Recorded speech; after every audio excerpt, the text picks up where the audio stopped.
You've got to come with skills, knowing who you are and where you want to go. The greatest value in life is not what you get. The greatest value in life is what you become. The major question to ask on the job is not, what am I getting here? The major question to ask is, what am I becoming here? It's not what you get that makes you valuable. It's what you become that makes you valuable. Set the kind of goals that will make something of you to achieve them. Being ready, being worthy, becoming the person you need to be in pursuit of what you want. What good is an opportunity if you're not prepared to take advantage of it? It's no good. Won't do a thing for you. Life reserves its treasures for those who deserve it, not those who need it. You must decide to act. You must have the discipline to act. You've got to be willing to learn, willing to change, willing to grow, willing to put yourself out, willing to stand up to the bad weather, willing to pull out the weeds, willing to nurture. That's the only way you get a return. If you want to find, you must search. And if you search, you will find. And I'm telling you, anybody who wants to make a drastic change in their income can do it. I was broke at age 25 and a millionaire at age 31. Everything around me was the same. I changed. I refined my philosophy. I read the books, I took the classes, started looking at life a little differently. I'm telling you, it works. The major key to the good life. The major key is not in learning how to set goals. It is not in learning how to better manage your time. It is not in mastering the attributes of leadership. Every day in 1,000 different ways, we are trying to improve ourselves by learning how to do things. We spend a lifetime gathering knowledge in classrooms, in textbooks, in experiences. Now, if knowledge is power, if knowledge is the forerunner to success, then why do we fall short of our objectives? Why, in spite of all our knowledge and in spite of our collective experiences, do we find ourselves aimlessly wandering, settling for a life of existence rather than a life of substance? There may be many answers to this question. Your answers may be different than your associates or your spouses or your friends. The fundamental answer is the absence of discipline. Applying all that we know. Discipline. Self-discipline. We might add one more word here, consistent. Consistent self-discipline. It doesn't really matter how smart you are or how much you know if you don't use it. It doesn't really matter that you graduated magna cum laude if you're stuck in a low-paying job. It doesn't really matter if you attended every seminar that comes to town if you don't apply what you've learned. Better than knowledge is applied, and once we've applied our knowledge, we must study the results of that process. Apply our knowledge, study the results. Refine our approach. Finally, by trying and observing and refining and trying again, our knowledge will inevitably produce worthy results, admirable results. And with the joy and results of our efforts, we continue to apply, to learn, to observe, to fuel our ambition with the positive reinforcement of continued progress. But for this whole process to work for us, we must first master the art of discipline, self-discipline, consistent self-discipline. It takes consistent self-discipline to master the art of setting goals, to master the art of time management, to master the art of leadership, to master the art of parenting and relationships. If we don't make consistent self-discipline part of our daily lives, the results we seek will be sporadic and elusive. It takes a consistent effort to truly manage our valuable time, or we'll be consistently frustrated. Our time will be eaten up by others whose demands are stronger than our own. It takes discipline to conquer the nagging voices in our minds, the fear of failure, the fear of success, the fear of poverty, the fear of a broken heart. It takes discipline to keep trying when that nagging voice within us brings up the possibility of failure. It takes discipline to admit our errors and recognize our limitations. The voice of the human ego speaks to all of us. Sometimes the voice of ego says that we should magnify our value beyond our results. It leads us to exaggerate, to not be totally honest. It takes discipline to be totally honest, both with ourselves and with others. It takes discipline to change a habit, because habits are formed a little bit each day, every day. Once habits are formed, they act like a giant cable. They act like a nearly unbreakable instinct that only long-term disciplined activity can change. We must unweave every strand of the cable of habits slowly and methodically, until the cable that once held us in bondage becomes nothing more than scattered strands of wire. It takes the consistent application of a new discipline, a more desirable one to overcome one which is less desirable. It takes discipline to plan. It takes discipline to execute our plan. It takes discipline to look with full objectivity at the results of our applied plan. And it takes discipline to change either our plan or our method of executing that plan if the results are poor. It takes discipline to be firm when the world throws opinions at our feet. It takes discipline to ponder the value of someone else's opinion when our pride and our arrogance leads us to believe that we are the only ones with the answers. With this consistent discipline applied to every area of our lives, we can discover untold miracles and uncover unique possibilities and opportunities. Discipline is the key word, and if discipline is the key action, then what exactly is discipline? One good answer might be that discipline is a constant human awareness of the need for action and a conscious act by us to implement that action. Discipline is an awareness of the constant need for action and a conscious act to implement that action. If our awareness and our implementations occur at the same time, then we begin a valued sequence of disciplined activity. Now here's the other side of discipline. If there's considerable time that passes between the moment of awareness and the time of our implementation, then that is called procrastination. Procrastination, doing it tomorrow instead of today. Procrastination, an almost exact opposite of discipline. The voice within us says, get it done. Discipline then says, do it now.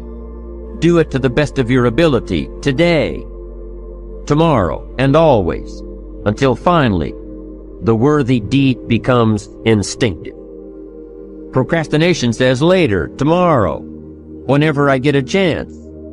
Procrastination also says, do what is necessary to get by or to impress others. Do what you can, but not what you must. In every circumstance we face, we are constantly presented with these two choices. Do it now or do it later. Discipline and procrastination. A choice between a disciplined existence bearing the fruit of achievement and contentment, or procrastination, the easy life for which the future will bear no fruit, only the bare branches of mediocrity. The rewards of a disciplined life are great, but they're often delayed until some time in the future. The rewards for the lack of discipline are immediate, but they are minor in comparison to the immeasurable rewards of consistent self-discipline. An immediate reward for lack of discipline is a fun day at the beach. A future reward of discipline is owning the beach. For most, we choose today's pleasure rather than tomorrow's fortune. So how can you get rid of the easy distractions? How can you keep your mind on what you're trying to do? How can you keep an attitude of doing it all and doing it now? How can you make the choice of discipline over procrastination? How can you stay focused on your ambitions? How can you avoid conversations at the water cooler? You can keep your focus on your work. You can get it done today instead of tomorrow. you've got to really work on your consistent self-discipline on a daily basis, or you'll find yourself distracted. Distracted by negative thoughts, distracted by negative people, distracted by water cooler chatter, and pretty soon, depending on the type of people you've associated with, distracted by your doubts within yourself. Never underestimate the power of influence and associations, and never underestimate the power of your own consistent self-discipline. Now let's take a closer look at discipline, at the 3 steps to becoming disciplined. First, true discipline is not the easiest option. Most people would rather sleep until 10 o'clock than get up at 6. It's easier to go to bed late, sleep late, show up late, leave early. It's easier not to read. It's easier to turn on the television than to open a book. It's easier to do just enough than to do it all. Waiting is always easier than acting. Trying is always easier than doing. Imagine what life would be like if we didn't have to make our bed in the morning, or keep our garage clean, or pay our taxes, or show up for work tomorrow. Wouldn't it be fascinating if we didn't have to do these things? Wouldn't it be fascinating? What do you suppose would become of us? You're right. Not much. For whatever the reason, the system we live in and contribute to is designed to make the easiest things in life the most unprofitable. Profitable seems to be the most difficult. Our world is and always will be a constant battle between the life of ease and its momentary rewards and a life of discipline and its far more significant rewards. Each has its own price, the price of discipline or the price of regret. We will pay one or the other. What we wish we had done is the voice of regret, speaking in a sorrowful tone at a time when there is no going back. This is regret. No second chance. No, what would I do differently? Choose one or the other, but both will have their price, the price of discipline or the price of regret. One costs pennies, the other a fortune. Dostoevsky said, "There are hundreds of young men who would die for the truth, but very few who would spend 5 years studying to know what the truth is." Dying for the truth is much more dramatic than the discipline of studying it one little piece at a time, one day at a time, 1 month at a time.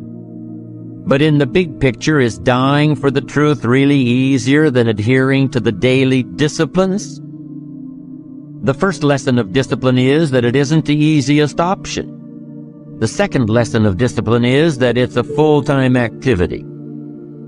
And we've said that the best form of discipline is consistent self-discipline. The discipline that it takes to make your bed every day is the same discipline necessary for success in the world of business. The discipline to organize your garage is the same discipline to organize your business. All disciplines carry through to affect all parts of our lives. If we're disciplined in just one area and lazy in another, guess what? Pretty soon the lazy side will creep in and destroy the disciplined side. The bad habits in one area of our life will eventually destroy our self-discipline in the areas we've been working on. Consistency cannot be inconsistent. Discipline is the mind being trained to control our lives. Discipline is a set of standards which we've selected as a personal code of conduct. Discipline is imposing on ourselves the requirements for honoring these standards. Once we've adopted these standards of behavior and conduct, we're committed to honor them. And if we don't, then there can be no disciplined activity. We find ourselves announcing our standards to our relatives, our friends, our associates. We shout our beliefs and condemn those who believe any differently, but then we don't walk the talk. We end up acting in a way far different from the beliefs we've shouted. We tell our kids that the TV is rotting their minds, yet we spend our evenings in front of it. We tell our employees that they must take advantage of every minute of the working day, yet we spend 3 hours at lunch. Do as I say, not as I do. This is inconsistent. This leads to a loss of credibility among those who watch us. And more importantly, this leads to a loss of credibility within ourselves. Here's the third step to becoming consistently self-disciplined. Number 1 is realizing that discipline isn't the easiest option. Number 2, discipline is a full-time activity, day by day, every day. And the third step to becoming self-disciplined is really a philosophy that holds one of life's unique promises. Number 3 simply says, for every disciplined effort, there is a multiple reward. That's one of life's great arrangements. It's like the law of sowing and reaping. In fact, it's an extension of the biblical law that says if you sow well, you reap well. Now here's a unique part of the law of sowing and reaping. Not only does it suggest that we'll all reap what we've sown, it also suggests that we'll reap much more.